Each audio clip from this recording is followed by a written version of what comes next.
નમસ્કાર, હું પાયલ પટેલ. અમેરિકાના તારીખ 6 ઓગસ્ટ 2026ના આજના મહત્વના સમાચારની વાત કરીએ તો અમેરિકામાં વસતા લાખો ભારતીયો માટે ઓગસ્ટ મહિનો લાવશે મોટો નાણાકીય ધડાકો કે પછી સોશિયલ સિક્યોરિટી અને એસએસઆઈના બે ચેક પાછળ છુપાયેલું છે કોઈ મોટું રહસ્ય? શું સરકાર ખરેખર નવું સ્ટિમ્યુલસ આપી રહી છે કે પછી એક અફવાએ મચાવ્યો છે ભારે ખળભળાટ? જાણો શું છે આ ચકચાર મચાવનારા દાવાનું અસલી અને ચોંકાવનારું સત્ય. શું અમેરિકામાં રહેતા ગ્રીન કાર્ડ ધારકોના શ્વાસ અદ્ધર કરી દેશે ઇમિગ્રેશન સિસ્ટમનો આ નવો ધડાકો? વર્ષો જૂની એક નાની ભૂલ પણ હવે તમારું ભવિષ્ય રોકી દેશે કે પછી એરપોર્ટ પર જ છીનવાઈ જશે તમારું અમેરિકન સપનું? જૂના કેસોની કડક સમીક્ષા અને નાગરિકતાના બદલાતા નિયમો પાછળ કયો મોટો ખતરો છુપાયેલો છે? જુઓ આ સનસનાટી ભર્યો વિશેષ અહેવાલ. યુ વિઝા મેળવવા માટે નકલી લૂંટનું ડ્રામા રચનાર ગુજરાતી યુવક અચાનક કોર્ટરૂમમાંથી કેમ ગાયબ થઈ ગયો? શું શિકાગોથી ભાગી છૂટેલા આ વ્યક્તિ પાછળ અમેરિકન તપાસ એજન્સીઓનો મોટો શિકંજો કસાયો છે? ફેડરલ કોર્ટે દોષિત ઠેરવતા જ હવે કેટલાક વર્ષોની જેલ અને દેશ નિકાલનો ખતરો મંડરાઈ રહ્યો છે. જુઓ ઇમિગ્રેશન કૌભાંડનો આ સનસનીખેજ પર્દાફાશ. બધા સમાચાર જોઈએ વિસ્તારથી. આપ જોતા રહો એનઆરઆઈ પલ્સ.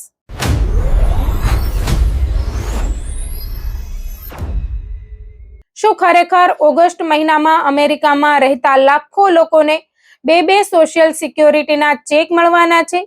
શું સરકાર કોઈ નવું સ્ટિમ્યુલસ આપી રહી છે કે શું ડાયરેક્ટ એક્સપ્રેસના નવા ડેબિટ કાર્ડમાં વધારાના પૈસા આવી રહ્યા છે? અને શું સોશિયલ સિક્યોરિટી ઓફિસોમાં ચાલી રહેલા વિલંબને કારણે હજારો ભારતીય અને ગુજરાતી પરિવારોને મુશ્કેલીનો સામનો કરવો પડી રહ્યો છે? જો તમે પણ અમેરિકા રહેતા ભારતીય કે ગુજરાતી છો અને સોશિયલ સિક્યોરિટી, એસએસઆઈ, મેડિકેર અથવા નિવૃત્તિ સાથે જોડાયેલા છો તો આજનો આ અહેવાલ તમારા માટે ખૂબ જ મહત્વનો છે. કારણ કે સોશિયલ મીડિયા પર ફરી એકવાર એવી અફવાઓ જોર પકડી રહી છે કે ઓગસ્ટમાં લોકોને 2 ચેક મળશે. પરંતુ સવાલ એ છે કે શું આ દાવો સાચો છે કે માત્ર લોકોને ગેરમાર્ગે દોરતી અફવા છે? ચાલો સમગ્ર મામલો સરળ ભાષામાં સમજીએ. સૌથી પહેલા વાત કરીએ 2 ચેકની અફવાની. છેલ્લા કેટલાક દિવસોથી સોશિયલ મીડિયા પર અનેક પોસ્ટ અને વિડીયો વાયરલ થઈ રહ્યા છે જેમાં દાવો કરવામાં આવે છે કે ઓગસ્ટ મહિનામાં સોશિયલ સિક્યોરિટી અને એસએસઆઈ લાભાર્થીઓને 2 ચેક મળશે. ઘણા લોકો આ સમાચાર જોઈને ખુશ થઈ ગયા છે, પરંતુ વાસ્તવિકતા થોડી અલગ છે. ખાસ કરીને એસએસઆઈ એટલે કે સપ્લિમેન્ટલ સિક્યોરિટી ઇન્કમ મેળવતા લોકો માટે નિયમ વર્ષોથી એક સરખો છે. સામાન્ય રીતે એસએસઆઈની ચૂકવણી દર મહિનાની 1લી તારીખે કરવામાં આવે છે, પરંતુ જો મહિનાની 1લી તારીખ શનિવાર, રવિવાર અથવા સરકારી રજા હોય તો સરકાર તે ચૂકવણી અગાઉના મહિનાના છેલ્લા કામકાજના દિવસે જ મોકલી આપે છે. એટલે કે જુલાઈના અંતમાં જે રકમ ઘણા લોકોને મળી હતી તે કોઈ વધારાનો ચેક નહોતો, પરંતુ ઓગસ્ટ મહિનાનું આગોતરું પેમેન્ટ હતું. તેથી ઓગસ્ટ દરમિયાન ફરીથી અલગ ચેક આવવાનો નથી. આખા વર્ષ દરમિયાન કુલ 12 જ નિયમિત ચૂકવણીઓ થાય છે. 2 ચેક મળ્યા હોય એવું દેખાય છે, પરંતુ તે કેલેન્ડરની તારીખોના ફેરફારને કારણે બનેલી સ્થિતિ છે. કોઈ નવી યોજના કે બોનસ નથી. હવે વાત કરીએ ડાયરેક્ટ એક્સપ્રેસ કાર્ડની. ઘણા લોકો પાસે બેંક એકાઉન્ટ નથી અને તેઓ સોશિયલ સિક્યોરિટી અથવા અન્ય સરકારી લાભો ડાયરેક્ટ એક્સપ્રેસ ડેબિટ કાર્ડ દ્વારા મેળવે છે. આવા લાખો લાભાર્થીઓ માટે હવે બેન્કિંગ સિસ્ટમમાં ફેરફાર થઈ રહ્યો છે. સરકાર ગ્રાહક સેવા અને ટેકનિકલ સુવિધાઓમાં સુધારો લાવવા માટે ડાયરેક્ટ એક્સપ્રેસ સાથે જોડાયેલા બેન્કિંગ પ્રોવાઈડરમાં ફેરફાર કરી રહી છે. અહીં સૌથી મહત્વની વાત એ છે કે આ ફેરફારનો અર્થ કોઈ નવું સ્ટિમ્યુલસ, બોનસ અથવા રિફંડ મળવાનો નથી. ઘણા લોકો નવા કાર્ડને લઈને ગેરસમજમાં છે કે કદાચ તેમાં વધારાના પૈસા આવશે, પરંતુ હકીકતમાં માત્ર સેવા આપતી બેંક અને પ્રોસેસિંગ સિસ્ટમમાં સુધારો કરવામાં આવી રહ્યો છે. હવે વાત કરીએ ઇમરજન્સી પેમેન્ટ સિસ્ટમની, કારણ કે આ બદલાવ ઘણા લોકોને સીધો અસર કરી શકે છે. જો કોઈ વ્યક્તિની ડિસેબિલિટી બેનિફિટ મંજૂર થઈ ગઈ હોય, પરંતુ પ્રક્રિયા પૂર્ણ થવામાં સમય લાગતો હોય અને તે દરમિયાન પૈસાની તાત્કાલિક જરૂર હોય તો કેટલીક પરિસ્થિતિમાં ઇમરજન્સી એડવાન્સ પેમેન્ટ આપવામાં આવે છે. તેવી જ રીતે જો કોઈનો ચેક ખોવાઈ જાય, બેંક એકાઉન્ટમાં સમસ્યા ઊભી થાય અથવા ઘર છોડવાની નોટિસ કે વીજળી કાપવાની સ્થિતિ સર્જાય તો ઇમિડિયેટ પેમેન્ટ પણ આપવામાં આવી શકે છે. અગાઉ આવી સહાય કાગળના ચેક દ્વારા આપવામાં આવતી હતી, પરંતુ હવે નવી વ્યવસ્થા હેઠળ આ રકમ સીધી ડેબિટ કાર્ડમાં લોડ કરીને આપવામાં આવશે. એટલે પ્રક્રિયા વધુ ઝડપી બનવાનો પ્રયાસ કરવામાં આવી રહ્યો છે. હવે સૌથી ચિંતાજનક મુદ્દા તરફ આગળ વધીએ. સોશિયલ સિક્યોરિટી અને મેડિકેર સંબંધિત કામગીરીમાં વિલંબ. સરકારી સ્તરે ભલે દાવો કરવામાં આવે કે કામગીરી ઝડપથી થઈ રહી છે, પરંતુ મેદાન પરનો અનુભવ અલગ તસવીર બતાવે છે. ઘણા લાભાર્થીઓને અરજીની પ્રક્રિયામાં લાંબી રાહ જોવી પડી રહી છે. કેટલાક લોકોની દવાઓ શરૂ થઈ શકતી નથી, ડોક્ટરની અપોઇન્ટમેન્ટ અટકી જાય છે અને કેટલીક સર્જરી પણ વિલંબિત થઈ રહી હોવાનું અનેક લોકો જણાવી રહ્યા છે.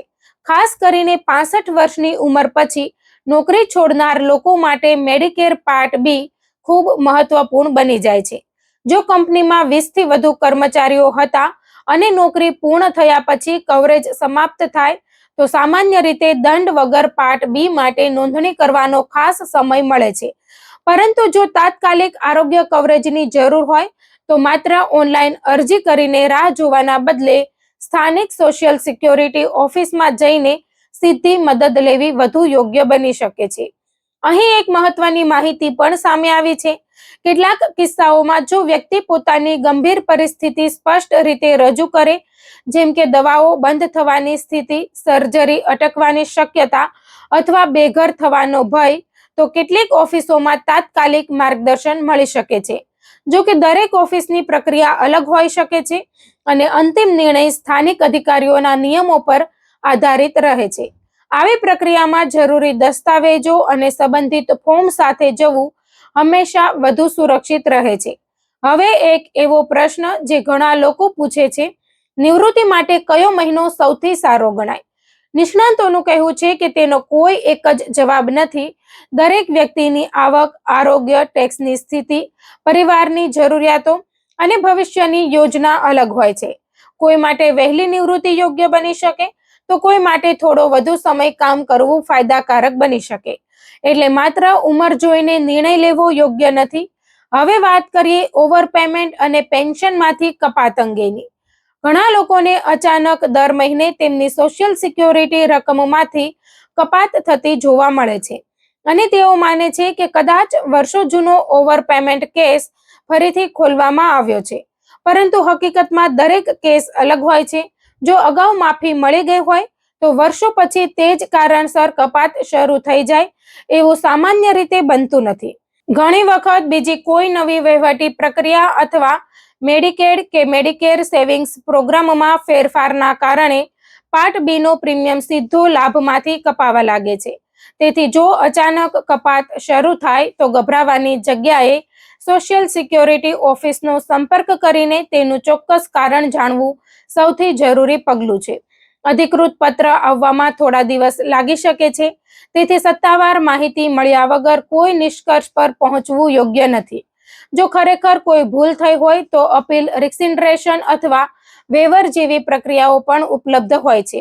મિત્રો, આજના સમગ્ર અહેવાલમાંથી સૌથી મોટો સંદેશ એક જ છે કે સોશિયલ મીડિયા પર ફરતા દરેક દાવા પર વિશ્વાસ કરવો યોગ્ય નથી. બે ચેક મળવાની અફવા હોય, નવા ડેબિટ કાર્ડમાં વધારાના પૈસા આવવાની વાત હોય કે કોઈ નવી સરકારી સહાયની ચર્ચા હોય, દરેક માહિતીની સત્તાવાર પુષ્ટિ કરવી ખૂબ જ જરૂરી છે. ખાસ કરીને અમેરિકામાં રહેતા ભારતીય અને ગુજરાતી પરિવારો માટે નિયમોની સાચી સમજ ખૂબ મહત્વપૂર્ણ છે, કારણ કે એક નાની ગેરસમજ પણ નાણાકીય આયોજન પર મોટી અસર કરી શકે છે. તેથી કોઈ પણ નિર્ણય લેતા પહેલા સત્તાવાર માહિતી તપાસવું જરૂરી હોય તો સોશિયલ સિક્યોરિટી ઓફિસનો સંપર્ક કરો અને અફવાઓથી દૂર રહો. અમે આવા મહત્વપૂર્ણ અપડેટ્સ સરળ ગુજરાતી ભાષામાં તમારા સુધી પહોંચાડતા રહીશું, જેથી તમને સાચી માહિતી સમયસર મળી રહે અને તમે યોગ્ય નિર્ણય લઈ શકો. અને અંતમાં સૌથી મહત્વની વાત એ છે કે આજે સોશિયલ મીડિયા પર વાયરલ થતા દરેક વિડીયો અથવા પોસ્ટ સાચી હોય જ એવું જરૂરી નથી. ખાસ કરીને સોશિયલ સિક્યોરિટી, એસએસઆઈ, મેડિકેર અને સરકારી લાભો જેવા વિષયોમાં ખોટી માહિતી લોકોમાં બિનજરૂરી આશા કે ડર ઊભો કરી શકે છે. જો તમને કોઈ પણ નવા ચેક, વધારાના લાભ, નવા નિયમ અથવા કોઈ મોટી જાહેરાત અંગે માહિતી મળે તો પહેલા તેની સત્તાવાર પુષ્ટિ જરૂર કરો.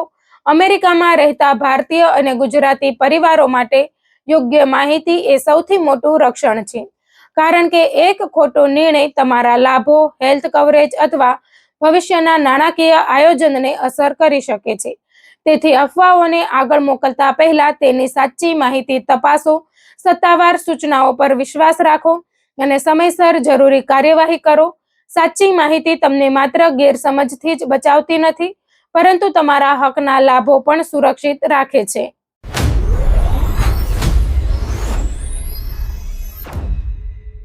શું અમેરિકામાં ગ્રીન કાર્ડ મેળવવું હવે પહેલા જેટલું સરળ રહ્યું નથી? શું વર્ષો પહેલા કરેલી એક નાની ભૂલ પણ આજે તમારું ગ્રીન કાર્ડ અને ભવિષ્ય બંને જોખમમાં મૂકી શકે છે? શું અમેરિકાની બહારથી પરત ફરતી વખતે માત્ર શંકાના આધારે તમને એરપોર્ટ પર રોકી શકાય છે? અને શું હવે નાગરિકતા માટે અરજી કરવી પણ ઘણા લોકો માટે જોખમભર્યું બની શકે છે? જો તમે અમેરિકામાં રહેતા ભારતીય કે ગુજરાતી છો, ગ્રીન કાર્ડ ધારક છો, ગ્રીન કાર્ડ માટે અરજી કરવાની તૈયારીમાં છો અથવા ભવિષ્યમાં અમેરિકાની નાગરિકતા મેળવવાનું સપનું જુઓ છો, તો આજનો આ અહેવાલ તમારા માટે અત્યંત મહત્વનો છે. કારણ કે છેલ્લા કેટલાક સમયથી અમેરિકન ઇમિગ્રેશન સિસ્ટમમાં એવા નીતિગત ફેરફારો અને કડકાઈ જોવા મળી રહી છે જે હજારો પરિવારોને સીધી અસર કરી શકે છે. સૌથી પહેલા વાત કરીએ સ્ટેટસ એડજસ્ટમેન્ટ એટલે કે અમેરિકાની અંદર રહીને ગ્રીન કાર્ડ મેળવવાની પ્રક્રિયા વિશે. USCIS દ્વારા બહાર પાડવામાં આવેલા નવા પોલિસી મેમો અનુસાર હવે સ્ટેટસ એડજસ્ટમેન્ટને આપોઆપ મળતો અધિકાર તરીકે નહીં, પરંતુ વહીવટી મંજૂરી તરીકે જોવામાં આવશે. એટલે કે માત્ર લાયકાત હોવી પૂરતી નહીં રહે, પરંતુ અરજદારે એ પણ સમજાવવું પડશે કે તેને પોતાના દેશ પરત જઈને કોન્સ્યુલેટ પ્રોસેસિંગ કરવાના બદલે અમેરિકાની અંદર જ સ્ટેટસ એડજસ્ટ કરવાની મંજૂરી કેમ આપવી જોઈએ. હવે અધિકારીઓ દરેક કેસમાં વધુ ઊંડાણપૂર્વક તપાસ કરશે. જો અરજદારના US સિટીઝન અથવા ગ્રીન કાર્ડ ધારક પરિવારજનોને ગંભીર મુશ્કેલી પડતી હોય, જો અરજદારને પોતાના દેશ પાછા જવામાં આરોગ્ય સંબંધિત અથવા અન્ય ગંભીર કારણોસર તકલીફ હોય, જો અગાઉ કોઈ વિઝા ઓવરસ્ટે થયો હોય અથવા બિનઅધિકૃત રીતે કામ કર્યું હોય, તો આ તમામ બાબતો વિગતવાર તપાસવામાં આવશે. એટલે હવે દરેક અરજી માત્ર ફોર્મલ પ્રક્રિયા નહીં, પરંતુ વિસ્તૃત મૂલ્યાંકનમાંથી પસાર થશે. હવે વાત કરીએ અમેરિકામાં ફરી પ્રવેશ એટલે કે રી એન્ટ્રી અંગે. અમેરિકાની સુપ્રીમ કોર્ટના મહત્વપૂર્ણ નિર્ણય પછી CBP અધિકારીઓને વધુ સત્તા મળી છે. અગાઉ ગ્રીન કાર્ડ ધારક સામે ગંભીર કાર્યવાહી કરવા માટે સ્પષ્ટ અને ખાતરીપૂર્વકના પુરાવાની જરૂરિયાત હતી, પરંતુ હવે માત્ર વ્યાજબી શંકાના આધારે પણ કાર્યવાહી શરૂ થઈ શકે છે. તેનો અર્થ એ નથી કે દરેક મુસાફરને અટકાવવામાં આવશે, પરંતુ જો અધિકારીને ઉપલબ્ધ માહિતીના આધારે યોગ્ય શંકા ઊભી થાય તો એરપોર્ટ અથવા બોર્ડર પર રોકી શકાય છે, પૂછપરછ થઈ શકે છે અને કેટલાક કેસોમાં વ્યક્તિને રિમૂવલ પ્રોસિડિંગ્સમાં પણ મોકલી શકાય છે. ખાસ કરીને ચોરી, નશાકારક પદાર્થો સંબંધિત ગુનાઓ, ઘરેલું હિંસા જેવા કેસોમાં વધુ ગંભીરતા રાખવામાં આવી રહી છે. મહત્વની વાત એ છે કે હંમેશા ધરપકડ કે સજા થઈ હોવી જરૂરી નથી. કેટલીક પરિસ્થિતિમાં જૂના રેકોર્ડ, અગાઉના એમ્પ્લોયરની માહિતી, ભૂતપૂર્વ જીવનસાથી અથવા અન્ય સંબંધિત દસ્તાવેજોના આધારે પણ અધિકારીઓ વધુ તપાસ કરવાનો નિર્ણય લઈ શકે છે. હવે ત્રીજો મહત્વપૂર્ણ મુદ્દો છે ગુનાહિત ઇતિહાસ ધરાવતા ઇમિગ્રન્ટ્સ સામે વધતી કાર્યવાહી.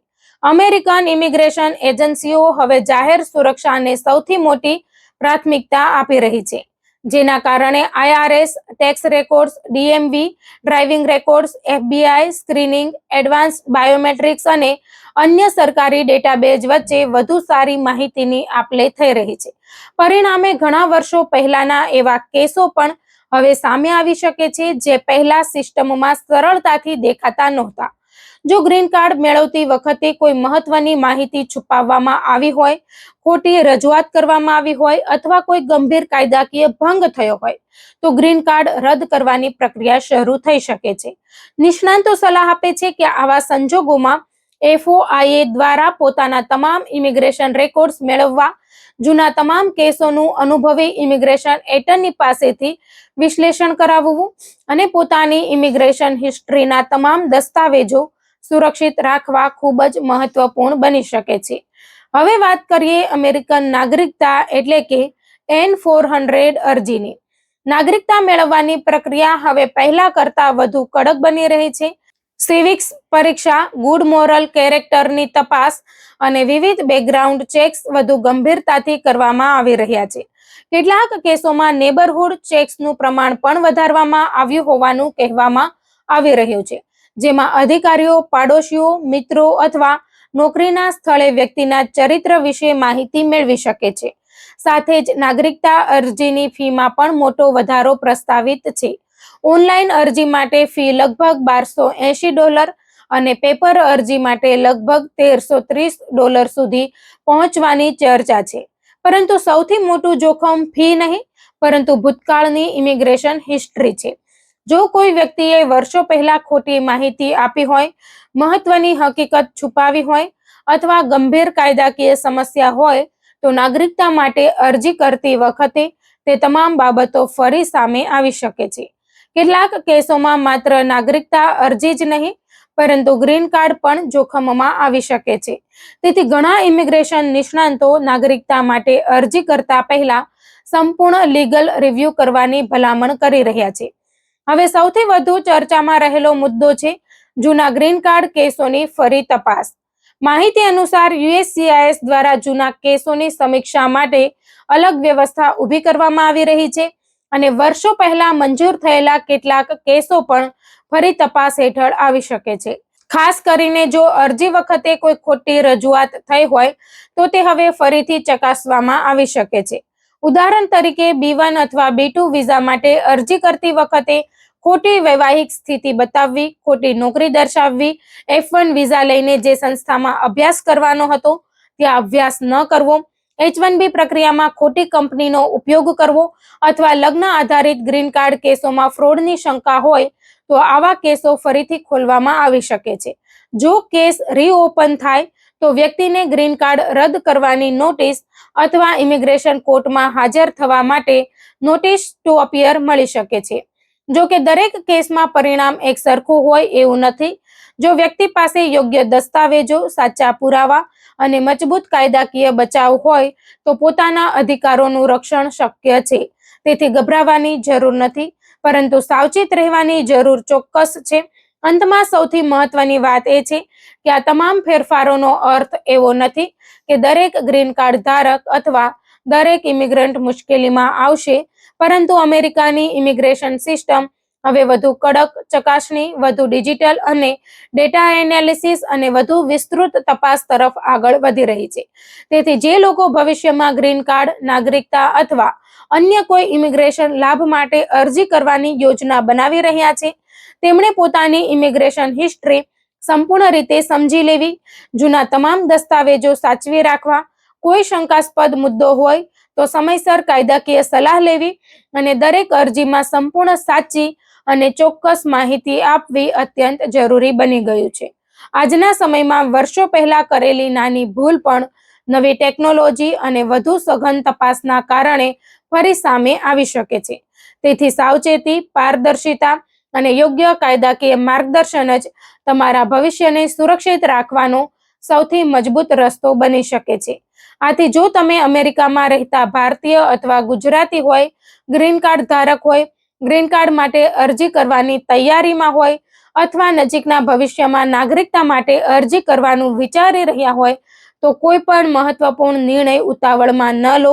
દરેક દસ્તાવેજ ફરી એકવાર ચકાસો, પોતાની ઇમિગ્રેશન હિસ્ટ્રી સમજો અને જરૂર પડે ત્યારે અનુભવી ઇમિગ્રેશન એટર્નીની સલાહ લો, કારણ કે આજના સમયમાં યોગ્ય તૈયારી અને સાચી માહિતી જ તમારા સ્ટેટસ, તમારા પરિવાર અને તમારા અમેરિકન ભવિષ્યને સુરક્ષિત રાખવાની સૌથી મોટી ચાવી બની શકે છે.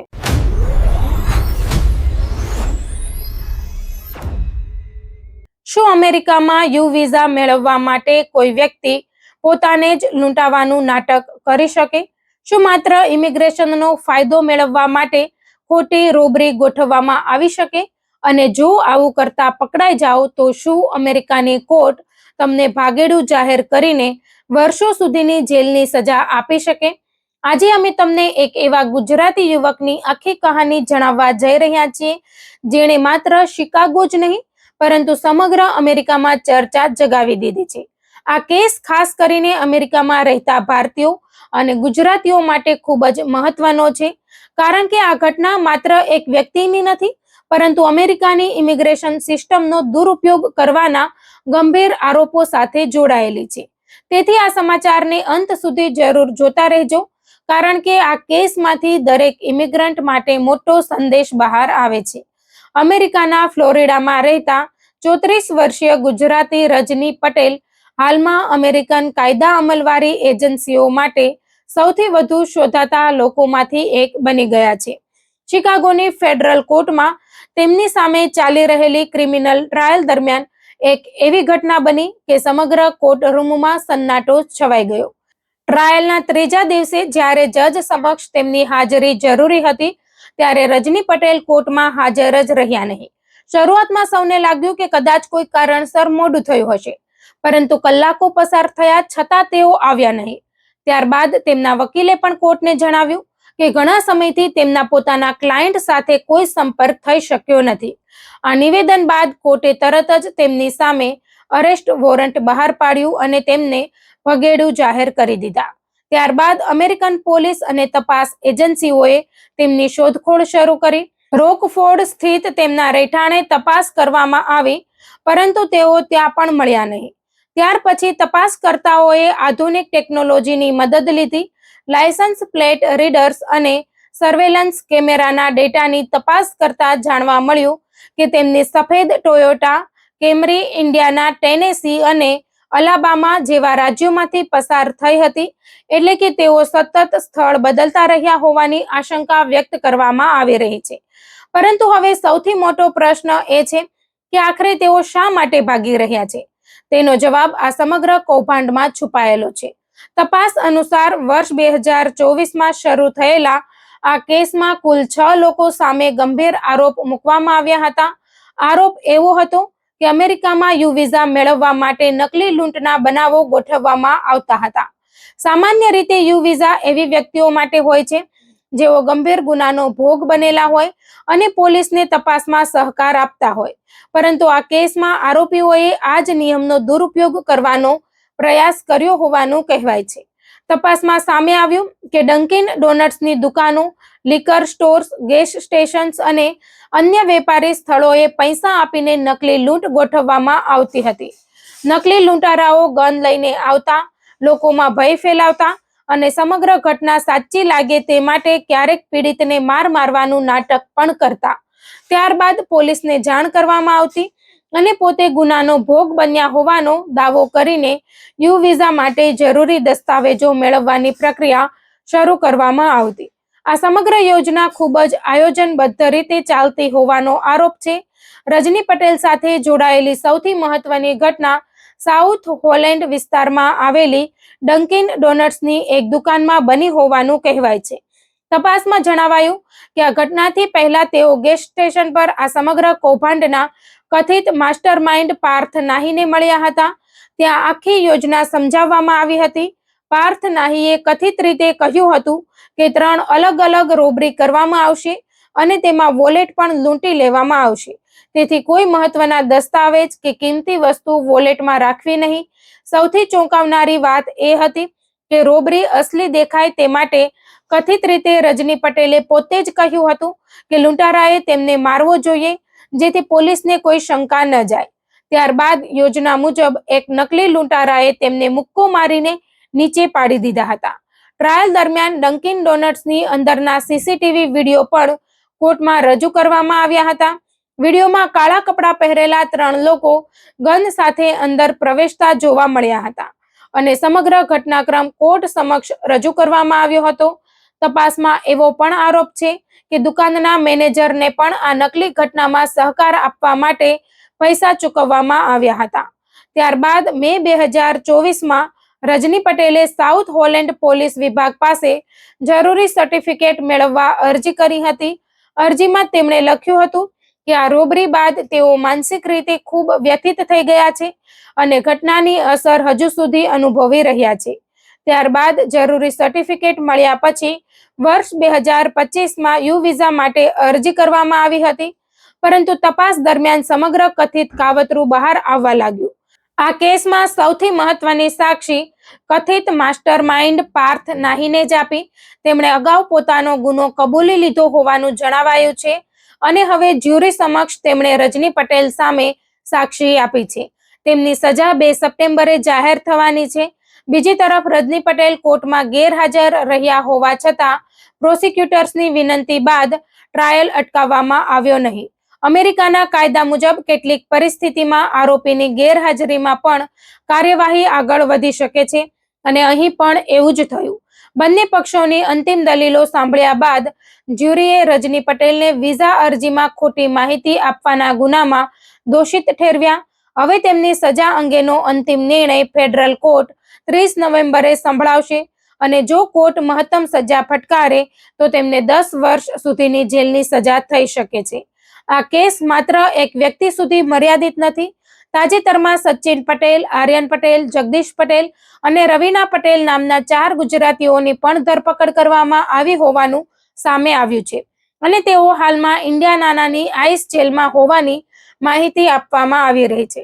બીજી તરફ બોસ્ટનની ફેડરલ કોર્ટમાં ફેક રોબરીના અન્ય એક કેસમાં મિતુલ પટેલ નામના ગુજરાતી વ્યક્તિએ પોતાનો ગુનો કબૂલી લીધો હતો.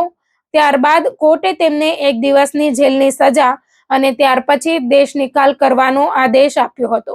આ તમામ કેસો દર્શાવે છે કે અમેરિકાની ઇમિગ્રેશન સિસ્ટમ સાથે છેતરપિંડી કરવાનો પ્રયાસ હવે ખૂબ ગંભીરતાથી લેવામાં આવી રહ્યો છે અને તપાસ એજન્સીઓ આવા કેસોમાં ઝડપથી કાર્યવાહી કરી રહી છે.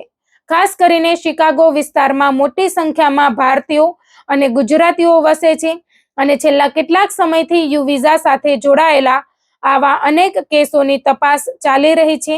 જો કે એ પણ એટલું જ મહત્વનું છે કે કોઈ એક કે કેટલાક લોકોના આરોપોના આધારે સમગ્ર ભારતીય અથવા ગુજરાતી સમાજ વિશે કોઈ સામાન્ય ધારણા બાંધવી યોગ્ય નથી. લાખો ભારતીયો અને ગુજરાતીઓ અમેરિકામાં કાયદાનું સંપૂર્ણ પાલન કરીને મહેનતથી જીવન જીવી રહ્યા છે અને સમાજમાં સકારાત્મક યોગદાન આપી રહ્યા છે. આ ઘટના માત્ર એટલો જ સંદેશ આપે છે કે અમેરિકામાં ઇમિગ્રેશન સંબંધિત કોઈ પણ પ્રક્રિયામાં ખોટી માહિતી આપવી, નકલી પુરાવા ઊભા કરવા અથવા કાયદાનો દુરુપયોગ કરવાનો પ્રયાસ કરવો અત્યંત જોખમી સાબિત થઈ શકે છે. જો તપાસ એજન્સીઓને છેતરપિંડીના પુરાવા મળી જાય તો માત્ર અરજી જ નામંજૂર થતી નથી, પરંતુ ફોજદારી કેસ, જેલની સજા અને દેશ નિકાલ જેવી ગંભીર કાર્યવાહીનો સામનો પણ કરવો પડી શકે છે. હાલમાં રજની પટેલ ક્યાં છે તે અંગે સત્તાવાર રીતે કોઈ માહિતી જાહેર કરવામાં આવી નથી, પરંતુ તેઓ અમેરિકન કાયદા અમલવારી એજન્સીઓના રડાર પર હોવાનું માનવામાં આવી રહ્યું છે. હવે સૌની નજર એ વાત પર છે કે તેઓ ક્યારે પકડાશે અને 30 નવેમ્બરે કોર્ટ તેમના કેસમાં શું અંતિમ નિર્ણય આપશે. આ સમગ્ર ઘટનાએ અમેરિકામાં રહેતા ભારતીયો અને ખાસ કરીને ગુજરાતી સમાજને એક મહત્વપૂર્ણ સંદેશ આપ્યો છે કે ઇમિગ્રેશનના કોઈ પણ લાભ માટે ક્યારેય શોર્ટકટ અપનાવવો નહીં, કારણ કે અમેરિકાનો કાયદો કદાચ મોડો પડે, પરંતુ જ્યારે કાર્યવાહી કરે છે ત્યારે તેના પરિણામો ખૂબ જ ગંભીર હોઈ શકે છે.